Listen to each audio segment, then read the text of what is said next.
Bonjour Sorel, Bonjour, Monsieur Noir. comment tu vas ce matin? Bien, merci. Euh,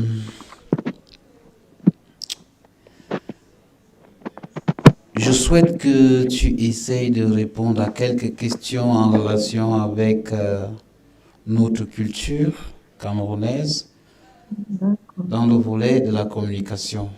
d'accord, ça marche. À ton avis, quelle est chez beaucoup d'étudiants au Cameroun une idée fausse de la communication interculturelle? Je dirais parler fort en français ou en anglais. Il suffit pour être compris partout, par exemple.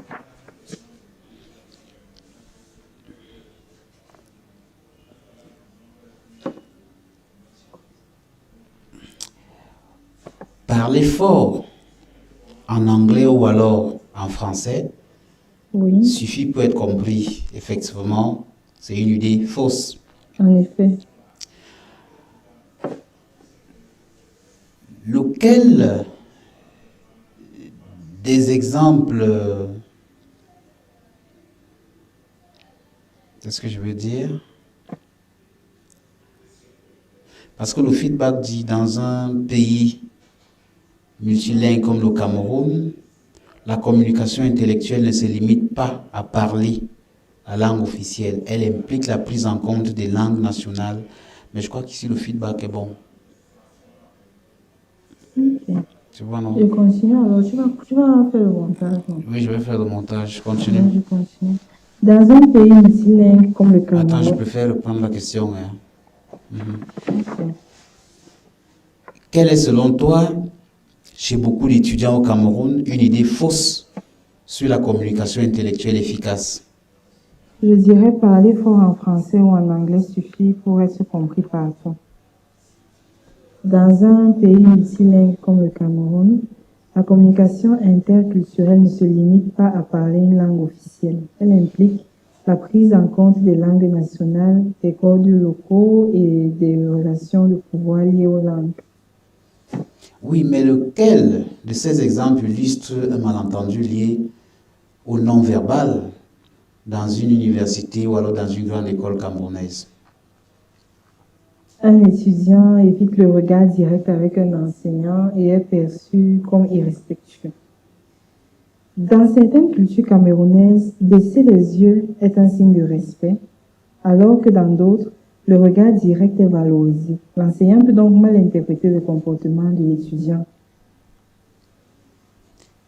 Quelles compétences pratiques les Camerounais peuvent-ils développer cette semaine, par exemple, pour mieux communiquer entre cultures? Ou alors, quelles compétences pratiques les étudiants camerounais peuvent-ils développer pour mieux communiquer entre cultures? Je dirais pratiquer l'écoute active et reformuler ce qu'ils ont compris.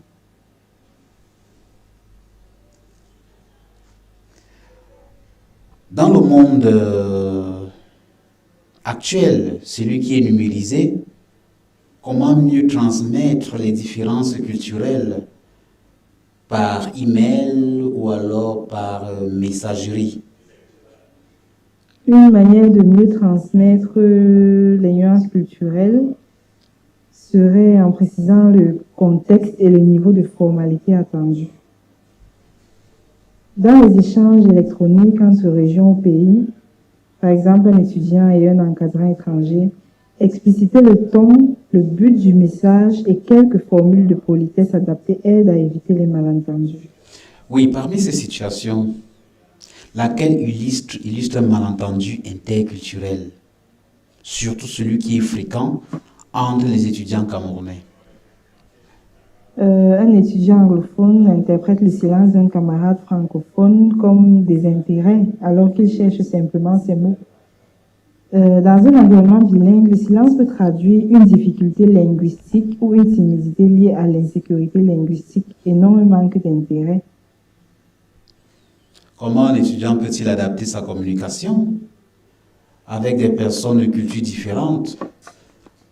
Je vais prendre un exemple, un étudiant du sous-système francophone, comment peut-il adapter sa communication avec des étudiants du sous-système anglophone, puisque la communication doit absolument passer? En variant le registre de langue et vérifier si l'autre préfère communiquer en français, en anglais ou dans une autre langue locale.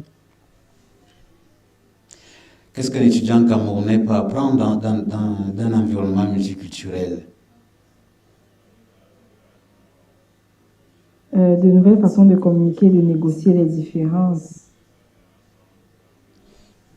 Par exemple, les programmes de langue et d'échange comme tels que Confucius Institute, Master en communication interculturelle, développent la capacité à décoder d'autres codes culturels et à coopérer dans des projets communs.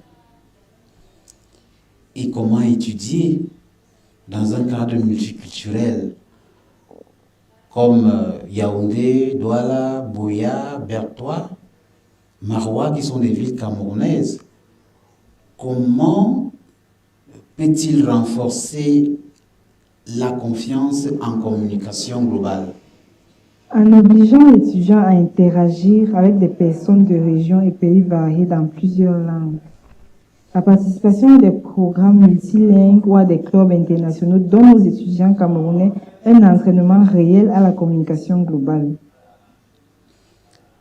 Pour terminer, quel conseil peux-tu donner à un étudiant, à un de tes camarades, qui a du mal à communiquer entre cultures? Mon conseil serait d'observer, de poser des questions avec respect et s'exposer progressivement à d'autres groupes. Car l'observation bienveillante, les questions ouvertes et les expériences graduelles, comme les clubs, les projets mixtes, sont des stratégies efficaces pour développer la compétence interculturelle. Sorel, je te remercie et nous reviendrons un peu plus tard sur autre chose. Merci.